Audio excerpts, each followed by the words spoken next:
Nous sommes toujours sur Global Industries et plus précisément sur le stand 3B128, c'est celui de Cosmix que nous allons découvrir plus en avant avec ce concept et cette animation qui a été créée spécialement pour le salon Global Industries 2023.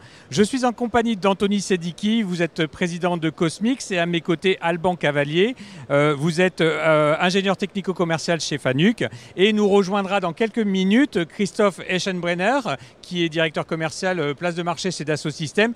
Et tous les trois, vous avez travaillé ensemble pour monter cette micro-usine spécialement pour ce salon. Alors Anthony, présentez-nous un petit peu ce concept. D'où est venue cette idée de micro-usine pour Global Industries 2023 ? Cette solution est venue de l'idée de montrer que l'impression 3D pouvait se transférer du prototypage rapide à la production industrielle. Donc c'est tout le travail qu'on fait chez Cosmix sur la production des machines et on voulait le mettre en avant avec des acteurs forts comme Fanuc et Dassault pour permettre de montrer à quel point on était en capacité d'automatiser ce process de production, notamment sur de la machine de mise sous, de la machine de dépôt de fil, pardon, excusez-moi. Donc l'idée est venue par nos propres besoins. On a des usages en interne, malgré qu'on soit producteur de machines, on fait également de la prestation de services. On a de plus en plus de demandes de production, notamment de série. Et c'est comme ça qu'est venue l'idée de se dire qu'il fallait qu'on automatise le système pour augmenter les rentabilités sur la production et limiter le temps homme sur le parc machine. Et donc vous êtes rapproché en fait des organisateurs et vous leur avez dit quoi exactement ? On s'est rapproché des organisateurs de Global Industries et je leur ai dit que j'aimerais faire un démonstrateur avec des acteurs forts de l'industrie pour montrer aux industriels que l'impression 3D c'était pas que du prototypage et pour ça il n'y avait rien de mieux que Fanuc et Dassault en termes de compétences et de références sur le marché industriel et ça a été avec une grande satisfaction que j'ai appris qu'ils étaient d'accord pour participer à ce projet et de là on a commencé à travailler ensemble à ce concept et qui n'est pas qu'un concept d'ailleurs mais qui est une micro-usine de production. Oui, on est vraiment dans un POC, hein, là c'est le cas de le dire, ça fonctionne et ça fonctionne plutôt bien. Alors un mot tout d'abord en fait sur Cosmix, vous êtes une jeune société qui a très bien évolué, plutôt bien. L'an passé vous étiez déjà lauréat d'un JO Awards sur le salon, donc à l'édition parisienne. Qui êtes-vous exactement ? D'où venez-vous ? Moi, je suis un responsable technique qui a fait une vingtaine d'années dans l'industrie en itinérance. Et pendant le Covid, j'ai aidé à protéger les soignants en impression 3D avec des visières de protection. Et c'est de là qu'est venue l'idée de produire en impression 3D. Parce que je me suis rendu compte des capacités et en même temps des défauts de cet équipement. Et c'est de là qu'est venue l'idée de produire notre propre machine et de commencer à produire des machines de production. Et l'éjection automatique est venue également de la création de ces visières. Parce qu'on produisait 3000 visières par jour avec des machines qui étaient sensiblement similaires. Et on a repris le concept pour pouvoir produire et éjecter des pièces de façon automatisée. C'est comme ça qu'on a obtenu le GL Award de l'année dernière qui nous a aidé en fait à rencontrer d'autres acteurs industriels et ça a été une belle reconnaissance par nos pairs de notre positionnement industriel et ça nous a permis de bien avancer et c'est ce qui nous permet d'être encore là aujourd'hui. Alors Christophe Eschenbrenner devait être avec nous là, mais visiblement il est un tout petit peu absent, j'espère qu'il va nous rejoindre. Pour monter ce dispositif, il faut d'abord le penser. Et finalement, en fait, ça, c'est le rôle de Dassault Systèmes que d'être amené à créer un jumeau numérique, c'est ça ? Tout à fait. L'idée du jumeau numérique, Christophe arrive. Il va pouvoir s'en occuper. Eh bien, il va nous rejoindre. Donc, justement, il est là. Alors, pour nous expliquer, comment vous êtes intervenu, en fait, en créant le jumeau numérique de cette application ? Voilà, tout à fait. Donc Christophe Eschenbrenner d'Assault Systèmes. Donc nous on s'est rencontrés via France Additive. L'idée c'est de pouvoir travailler ensemble et développer des solutions innovantes. Et donc Dassault Systèmes a travaillé sur le jumeau numérique de la micro-usine. Donc l'idée c'est de pouvoir dans le monde virtuel assembler différents éléments physiques, les valider jusqu'à ce qu'on définisse un fonctionnement idéal et qu'on envoie vers le robot Fanuc et vers la micro-usine Cosmix. Donc ça c'est l'équipe d'Elmia qui s'est mis en place là-dessus. C'est un travail qui est habituel chez vous ? Oui, tout à fait. Donc on intervient soit nous directement, les équipes de Dassault Systèmes, soit nos partenaires distributeurs qui accompagnent les entreprises et les PME, PMI dans la réalisation de leurs projets numériques. Le jumeau numérique étant un élément clé de notre stratégie au sein de la 3D Experience Platform. Comment justement on crée, on part d'une feuille blanche, hein, on va créer à partir donc d'un cahier des charges qui est bien défini, en fait ça c'est la base. Et comment est-ce qu'on établit ce jumeau numérique ? Donc nous avons une plateforme qui va permettre de construire les éléments ou d'assembler des éléments existants. Et ce qui était le cas en fait avec Fanuc, où nous disposions déjà dans notre bibliothèque du robot et de cette version du robot. Donc non seulement sa représentation numérique, mais aussi son mode de pilotage. Il faut définir ce que va faire chacun des éléments, donc les imprimantes, le robot, les pièces, il faut tout prévoir. Exactement, et très souvent on a aussi l'être humain. Ici il s'avère qu'il y a peu de présence de l'être humain, mais parfois on va aussi gérer la cinématique et l'intervention de l'être humain dans la chaîne. Alors ça, c'est votre première intervention. La deuxième intervention, c'est une fois que tout ça est en place, il faut mettre en route l'impression, la production des différentes pièces. Qu'est-ce qui intervient exactement chez Dassault ? Alors donc là c'est la phase de design, donc effectivement c'est cette pièce qui est un élément de décoration intérieure, comment on va la designer, l'optimiser, non seulement d'un point de vue esthétique mais aussi d'un point de vue industriel. Donc c'est réalisé chez nous dans nos solutions, ce qu'on appelle CATIA ou SolidWorks, qui sont des environnements de design. Une fois qu'on a effectué cette conception, eh bien, on va la valider et va définir ses caractéristiques et on va simuler son bon fonctionnement pour s'assurer qu'elle va bien tenir en fait une charge et un nombre de cycles. Et ensuite, va se poser la question de la préparation de la fabrication. Ici, on a choisi le dépôt de fil. Et donc, on va préparer en fait une information industrielle pour pouvoir la transmettre à une chaîne de fabrication. Et le dernier élément, c'est qu'on va faire le lien entre cet acteur qui demande et les acteurs qui fabriquent. Et donc, nous avons une place de marché qui met en relation en fait les acheteurs et les vendeurs, qui permet même une transaction commerciale avec un paiement pour faire ce lien et déclencher une chaîne industrielle. Alors ça va être l'étape intermédiaire. Elle n'est pas encore forcément représentée ici parce que ça sera l'avenir de ce concept-là.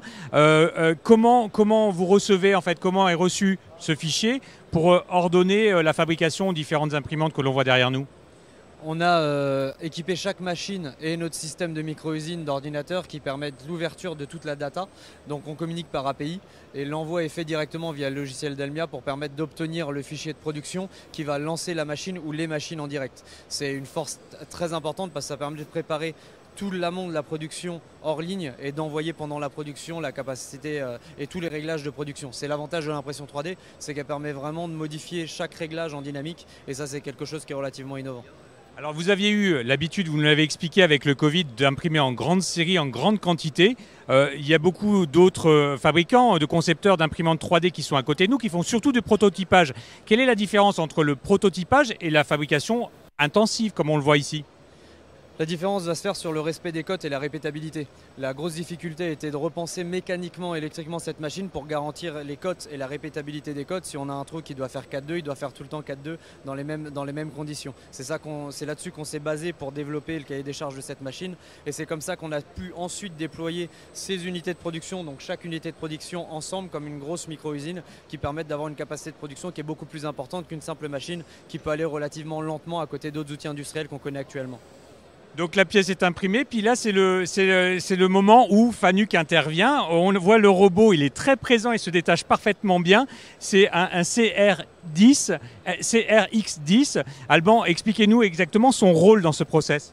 Alors le rôle du robot dans le process, c'est tout simplement de coordonner toutes les machines pour uniformiser la production et obtenir au meilleur moment l'ordre que la pièce est réalisée pour après tout simplement la transférer vers un poste de contrôle, vers un poste d'assemblage, etc. On va vraiment parler d'un transfert. Donc l'objectif du robot dans cette cellule, c'est vraiment d'apporter une agilité, une flexibilité. Tout à l'heure, on a entendu parler du mot cahier des charges. La définition même de la micro-usine, c'est que précisément, il n'y a pas de cahier des charges sur une micro-usine. On est sur un moyen capacitaire et ce moyen capacitaire doit être capable d'adapter sa capacité à ce qu'on lui demande. Et dans ce sens, c'est là où tout le concept Cosmix avec les machines d'impression, la suite Dassault également pour toute la partie programmation du robot et évidemment le bras qui n'est qu'une mécanique derrière tout cela, que ce combo tripartite intervient puisque on est précisément dans cette logique d'approche, d'agilité, etc. Alors, donc oui, on reprend. Donc le robot, là, en l'occurrence, il a sans doute été programmé directement, avec directement la source, mais pour être piloté à distance, c'est ça ? C'est exactement ça. En fait, on va déporter au maximum l'intelligence qui, d'habitude, à 99% de nos applications se situe à l'intérieur du robot, à l'intérieur de la baie. Ici, la suite Dassault permet de tout simplement déporter cette intelligence. Toute la programmation va être directement délivrée par un moyen externe, grâce aux bibliothèques robots dont dispose Dassault. Et de ce fait, on est totalement dans la capacité de moduler le cycle du robot pour adapter une nouvelle production ou une nouvelle typologie de pièces. Dans la configuration qu'on a ici, le robot récupère des pièces, les contrôle et les met dans des cartons. Est-ce qu'il serait possible, par exemple, qu'il assemble différentes pièces qui proviendraient de différentes imprimantes qui sont présentes derrière nous ? Bien sûr, si c'est couplé avec des solutions type d'analyse 3D, d'analyse dimensionnelle, d'analyse de couleurs, etc., on peut rebuter, on peut accepter une pièce, on va pouvoir donc en définir des sous-systèmes et de ce sous-système, effectivement, définir un sous-ensemble qui peut être produit et livré, bien sûr. Comment est-ce que cette association, qui fonctionne plutôt bien, la preuve, hein, et puis elle attire beaucoup de monde ici sur ce Global Industries, va pouvoir se transformer? Est-ce que demain, on sera capable de pouvoir voir ces micro-usines ailleurs, en France ou dans le monde?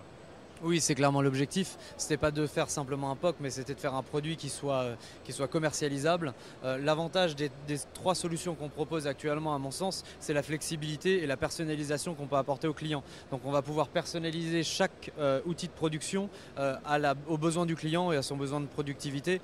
Donc en soi, n'importe qui pourra être équipé de ce type d'équipement avec robot pour permettre de produire chez lui en dépôt de fil.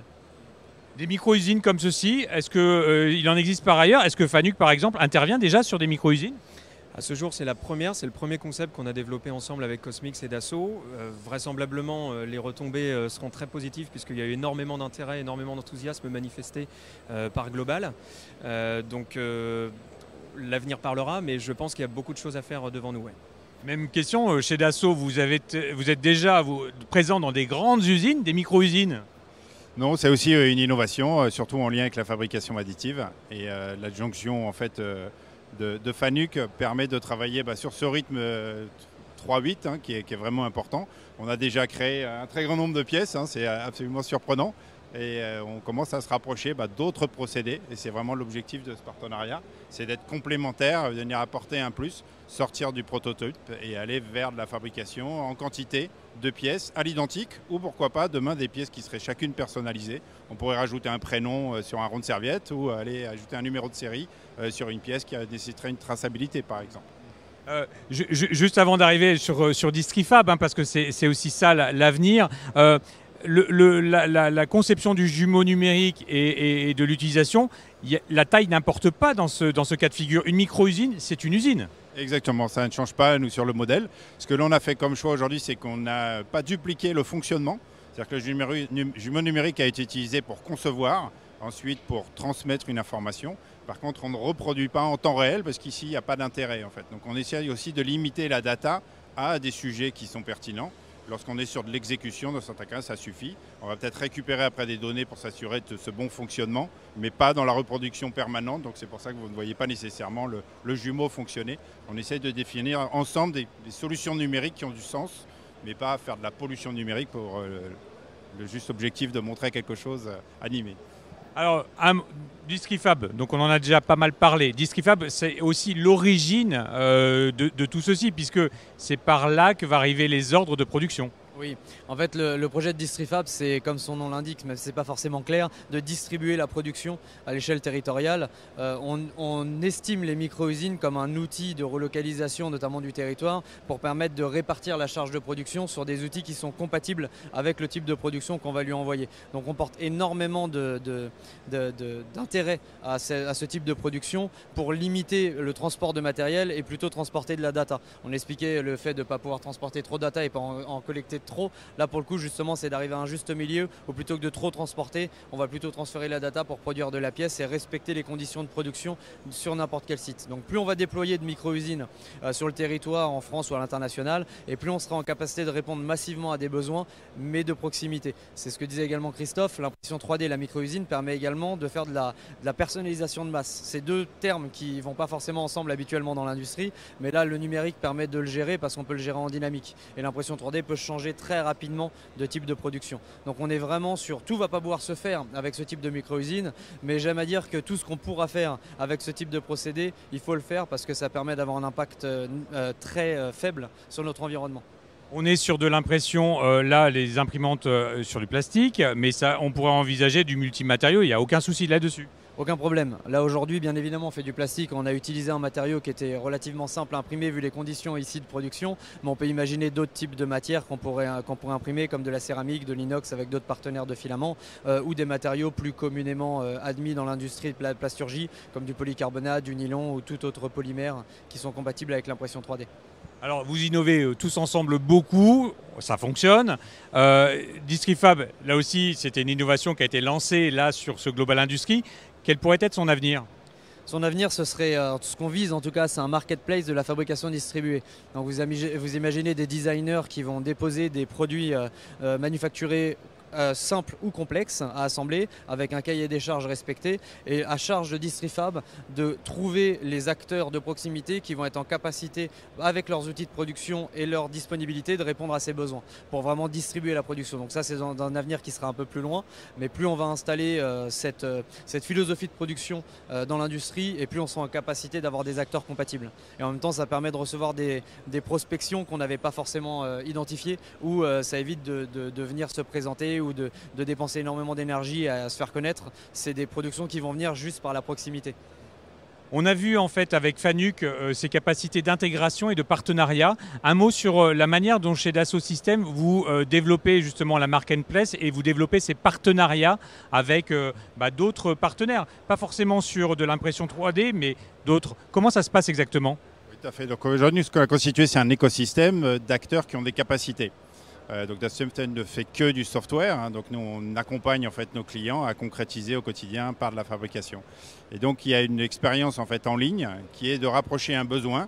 On vient contrôler un fichier de design, on va vérifier qu'il sera effectivement produisible et on fait ce lien numérique avec des acteurs qui ont des machines, qui ont des matériaux et qui ont une localisation. Et donc en fonction des besoins du demandeur, on lui propose des acteurs et on est même venu intégrer le modèle économique puisqu'il y a un système de paiement qui est intégré en ligne par différents biais qui va permettre à l'utilisateur de commander directement. Donc je peux commander et d'une manière transparente, la fabrication pourra se faire dans le futur grâce à Distrifab à une logique de fabrication distribuée au plus proche de ses besoins. Et l'idée, c'est, si possible, de fabriquer au dernier kilomètre dans la zone industrielle plutôt que dans une autre zone géographique en France ou à l'étranger. Alors, pour terminer, vous avez développé des choses qui sont assez fantastiques, qui sont remarquées. Il y a un petit nom qui s'affiche là, c'est Micro-Usine. Quel sera le nom finalement? Si on veut aller un peu plus loin que ce POC, vous avez déjà commencé à penser à un nom pour cet ensemble? Oui, ce sera Micro-Usine, dans le sens où je suis technique à la base et j'ai besoin de choses simples. Micro-Usine, ça parle à tout le monde, j'ai pas besoin de faire un bel emballage, ça suffit, ça parle de soi-même. Très bien. Écoutez, merci beaucoup pour cette démonstration et ce bel usage. C'est donc la Micro-Usine à venir revoir ici sur Global Industry 2023. Au revoir.